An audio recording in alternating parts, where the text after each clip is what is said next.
Yo guys, what is going on? Specs and Stats here. I've got a big update for you guys of what's been going on right now in the Breath of the Wild leaderboards.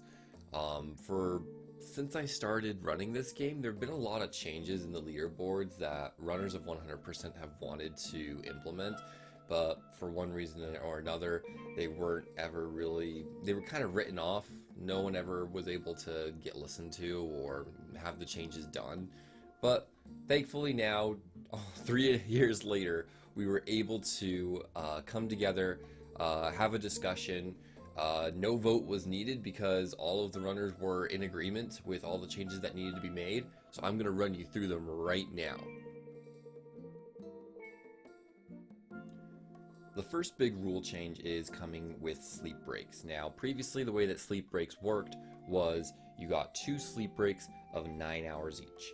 What that meant was any runners who would run for 30, 40, 50, 60 hours when they were doing their first run, they were screwed. They only got 2 sleep breaks, and if they needed to sleep more, it would be on the clock. The second thing that meant was, let's say that you needed to take an hour or 2 break because your back hurt, or you needed to take an hour or 2 break because you were sick, or you needed to take, a 15-minute break because something comes up. That takes away an entire 9-hour break. So that 15 minutes, 2 hours, 3-hour break that you just took, that just wasted you technically around 5, 6, 7 hours of break that you are entitled to. Because of that, a lot of runners wanted to create, instead of a set break method, a set time method, create a pool method where basically you had a pool of hours and breaks that you could take. And not only that, but as time progressed, you were added time into the pool so that if your run goes a little bit longer, then you got more breaks. So because of that, the way that it's going to work now, the new method that we have for sleep breaks is you get 18-hour pool from the beginning of the run and 2 breaks. So if your first break is 2 hours long, you have 16 hours of break in the pool and you have 1 break left. When you get to the 30-hour mark on your life split timer, not in real time, but on your life split timer, you are entitled another 9-hour break, and that continues every 10 hours after that. So at the 40-hour mark, at the 50-hour mark, at the 60-hour mark, and so on, as long as you need to complete your run. The whole reason that sleep breaks were created in the first place were to help runners be more healthy, and we felt that the current break method didn't necessarily accomplish that the way that it was intended to, and we feel like this new break system definitely does that. So instead of 2 9-hour breaks, it's now a pool of 2 breaks and 18 hours, and then when you hit the 30-hour mark in your live split timer, you are allowed another 9-hour break, and then every 10 hours after that, you're given another 9-hour break. Let's say, for instance, that you get to the 30-hour mark and you still have like 15 hours of pool left. That means you just added 9 hours to your 15 hours, which would make it, you have 24 hours of break. But again, if you do have extra time in your pool, then that means that you haven't been using your breaks efficiently, meaning you've probably been really tired this whole time, and that's affected your ability to run. So there's really not a way to quote unquote manipulate the system, because if you do manipulate the system, or try to anyways, you're just losing out on sleep and detrimenting yourself. You're not really gaining anything out of it. So that is the new break system that we're going to be having. It's a long time coming. Ever since sleep breaks were a thing, a lot of runners have not necessarily been super happy with how the break system was set up, mostly because it wasn't set up by us, it was just set up by the mods. So that's a really, really good thing that has changed now, because it helps current runners who have health problems, current runners who have things that come up, and it also helps runners who are newer, who their runs go a little bit longer and they need more breaks than the average runner who, like me, gets the run done in 20 hours, or DJ Carmichael, who gets it done in 21 hours. That way, people who are starting out on the run, still learning how to do it, still getting a feel for the game, they can take more breaks and they don't end up destroying their health. The next big change that's been made is with when we end our timer at the end of the run. Previously, and with most Zelda games, 100%, you're required to end your timer when you deliver the final blow onto Ganon, which is when you shoot him with the bow of light in his eye. The problem with that, with 100%, is we actually need to do that in the middle of the run in order to unlock extra content. Some of the things that we need to unlock extra content for are the Kilton medals. That's the whole reason we have to kill Hinoxes and Stalnoxes and Taluses and Moldugas, is because we get those Kilton medals. However, they don't actually unlock until you've beaten the game once. So you have to kill Ganon the first time for that. The map meter percent, you get a little map meter percentage counter at the bottom left of your map. Once you've killed Ganon, that allows us to determine that we've gotten all the locations. And then the third thing that it allows us to do is buy all of the pictures for the compendium. So really those three things are the key items in allowing us to be able to complete the run 100%. Which means regardless of how we route it, we have to kill Ganon twice. And a lot of runners, myself included, were a little bit confused about that. Since I started running, I always asked about that since I started running. They were like, well, that's just how Zelda games always do it. They always end at the final boss. And I'm just like, okay, fine. Doesn't make sense, but fine. And then every single time I voiced an opinion about it, saying, hey, we should probably remove this because it's like an 8-minute cutscene of a boss fight that we have already done. And those of you who have completed Breath of the Wild know that the final boss fight is a cutscene. It's not that very difficult at all, especially when you have full hearts, full stamina, OP weapons, including the Master Sword, good bow and arrow.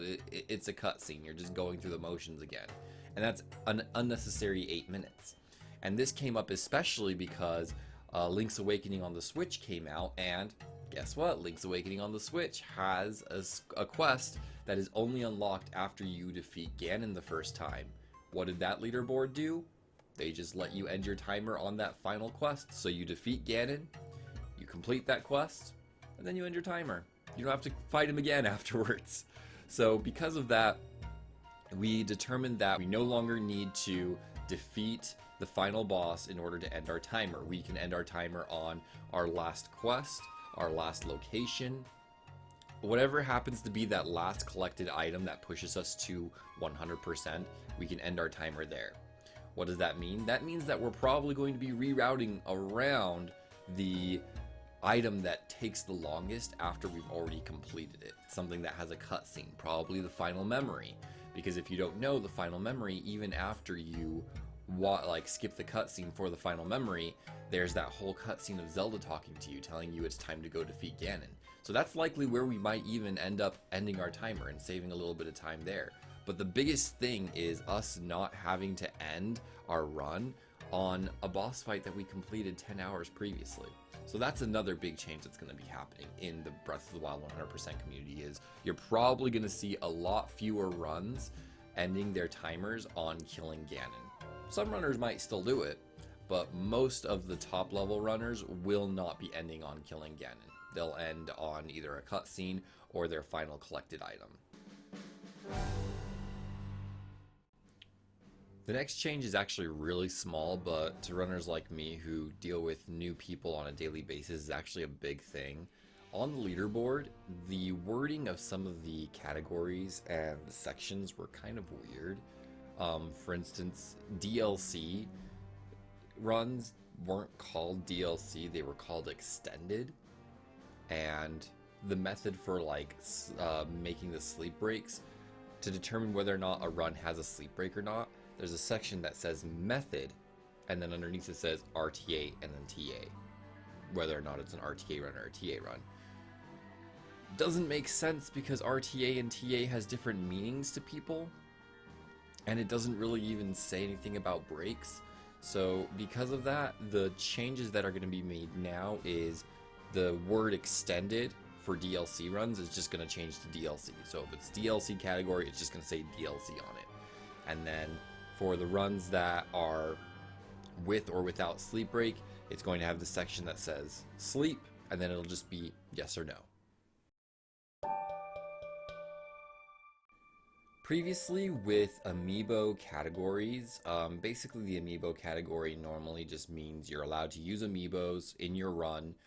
The category that I normally run is not the Amiibo category, simply because of how the rules were worded previously. Now that we've changed it, I might even pick up a couple Amiibo runs here and there. The way that it was before is, with Amiibo, you had to use a significant number of Amiibo to have an impact on your run. You had to use Amiibo that were designed to save you time, and you had to use them throughout the run, so as to warrant it being an Amiibo run. That means that runners, if you don't know how much an Amiibo costs, it costs quite a bit. And you can't just say, oh, well, buy NFC tags, because, well, they're NFC tags. If you're gonna just say buy NFC tags, change the name from Amiibo to NFC. You know what I mean? If you're gonna call a category Amiibo, then you're assuming the person is buying $15 to $20 Amiibos to use those to save time in their run. This is a 20-hour run, so you would want to buy optimally like 70 or 80 of them. That's a lot of money just to play one category. So the way that we are wording it now, we're just taking out all of that. All of that requiring crap is gone now. You can use an Amiibo whenever you want, as many times as you want, and whatever Amiibo you so choose. Doesn't have to make an impact on the run. It doesn't matter if it's at the beginning of the run, at the end of the run, in the middle of the run. You just need to use at least one Amiibo, and it's considered an Amiibo run. And that's it. Which is good, because hopefully that will open up the run for more people to run it more. Because people like me, I have one Amiibo. Those of you guys who know about this thing, it's not really useful. Wolflink kind of follows you around and helps you fight enemies, but speedrun wise, he's not super useful. But I still want to run Amiibo, so I'll probably buy one or two more Amiibos, and I'll use those two and this guy to do some Amiibo runs, because I think it would be cool to be able to use Amiibos. Even if it's just this thing, even though he's not super useful for saving time, it's still fun to run with Amiibo. So that's the big change that's going to be going on in that category. The bug limit category has always been a little bit of a meme in the speedrunning community because of how the rules were structured. They were very, very quickly put together. Really, only one person had any say in the actual bug limit rules, and because of that, they were really, really weird. And that's one of the reasons why I've never even considered running bug limit. The way that bug limit speedruns work is there are certain glitches that are banned and certain glitches that are allowed, it for one reason or another. Mostly it's to separate different time segments of speedrunning. Normally when you're doing speedruns of a game, there's that one big glitch or those 2 or 3 big glitches that just completely destroy the speedrun, make it completely different, and people like to have a little bit of nostalgia of how the speedruns were previously. And so because of that, they'll create bug limit or legacy percent, where they have certain older glitches that are allowed and certain newer glitches that are not. And that's essentially what bug limit is. The thing that was really bad about bug limit is, since it was created by one person, the biases that show in that category are pretty stark. The two big ones are the Amiibo.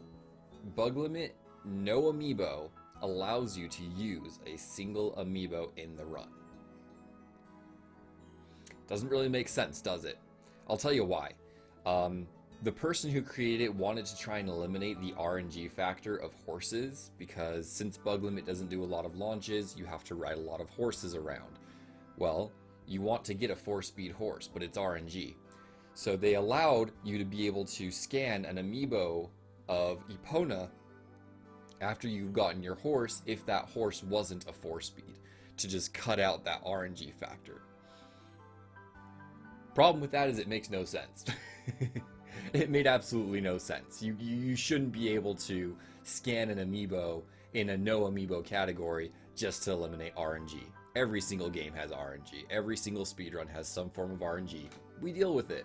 Same with 100%, the normal 100% that I run. We have horses. We have to get a horse, and if we have the slow horse, we just kind of deal with it. That's just how it works. So we have cut out that part of the speedrun. You can no longer use an amiibo in no amiibo for the horses. As of today, March 11th, I think that rule is still on the leaderboard if you want to go check it out. It is quite funny to see. But that is one of the changes that's going to be made. The other change that we're considering making has to do with the actual glitches allowed. There are 2 glitches in particular that have caught the runner's attention. One of them is Flying Machine. Those of you guys don't know Flying Machine, essentially what you're doing is you're taking a minecart, you're stacking it on top of another minecart, you're standing on it, and then you're using magnesis on the one below, and that allows you to fly around with the 2 minecarts.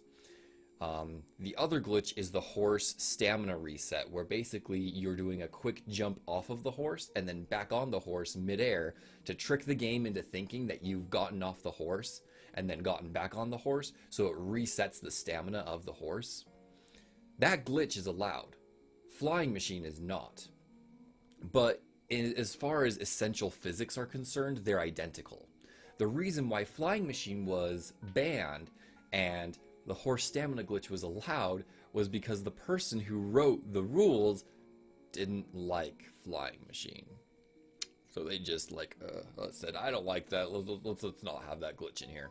But it doesn't make sense as why. So that's another thing that's going to be changing, hopefully, is they're going to be integrating Flying Machine into the rules or taking the horse stamina reset out. Because if one of them is banned, then the other should be as well. If one of them is allowed, then the other should be as well. So it's just a matter of determining where they both fit in either banned or allowed. And that's it. If you guys have any additional questions about the rule changes, you can join my Discord. We talk about them all the time in my Discord. Follow me on Twitter. Follow me on Twitch so you guys can see me live as I'm making changes, as I'm doing speedruns. And I will catch you all next time. Thanks for watching. Sigo en el castillo de Irule.